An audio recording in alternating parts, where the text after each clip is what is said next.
Di zaman dahulu kala, jauh sebelum peradaban modern berdiri tegak, hiduplah seorang raja agung yang bernama Zulkarnain. Ia bukan sekadar raja biasa. Ia adalah pemimpin yang adil, kuat, dan dikaruniai kebijaksanaan oleh Allah. Namanya dikenal luas hingga ke ujung timur dan barat bumi, karena perjalanan panjangnya menaklukkan negeri demi negeri, bukan untuk memperluas kekuasaan, tetapi untuk menyebarkan keadilan dan ketauhidan. Dalam salah satu perjalanannya ke arah timur, Zulkarnain tiba di suatu negeri yang penduduknya hidup di antara dua gunung besar. Mereka adalah kaum yang sederhana, tidak memahami bahasa luar, namun mereka mengenal rasa takut, bukan kepada Zulkarnain, tetapi kepada dua kaum perusak yang selalu datang dari celah gunung, Ya'juj dan Ma'juj.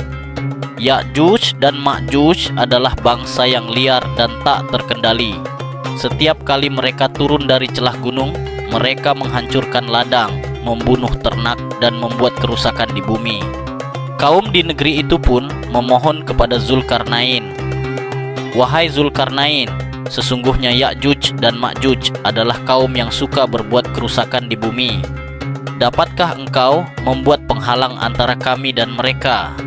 Zulkarnain mendengar permintaan itu dengan penuh perhatian, namun ia tak meminta upah apapun. Ia hanya berkata, "Apa yang telah dianugerahkan Allah kepadaku sudah cukup.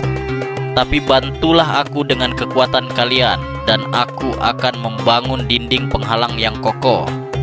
Lalu dimulailah pembangunan benteng raksasa di antara dua gunung itu. Zulkarnain memerintahkan kaum itu untuk membawa lempengan-lempengan besi, lalu disusunnya hingga celah antara gunung tertutup. Setelah itu, ia perintahkan untuk menyalakan api hingga besi-besi itu memerah membara. Kemudian dituangnya cairan tembaga di atasnya, hingga dinding itu menjadi kuat, tak bisa dipanjat dan tak bisa ditembus. Setelah rampung, Zulkarnain berkata, "Ini adalah rahmat dari Tuhanku. Maka apabila janji Tuhanku datang, dia akan menghancurkannya." Sebab Zulkarnain tahu benteng itu bukanlah kekal. Akan tiba waktunya menjelang hari kiamat, ketika Ya'juj dan Ma'juj akan dilepaskan kembali, menyebar ke seluruh bumi dengan cepat dan membuat kerusakan yang jauh lebih besar dari sebelumnya. Namun hingga hari itu tiba, mereka tetap terkungkung di balik dinding besi dan tembaga buatan sang Raja Agung. Zulkarnain pun melanjutkan perjalanannya, bukan untuk kejayaan pribadi, tetapi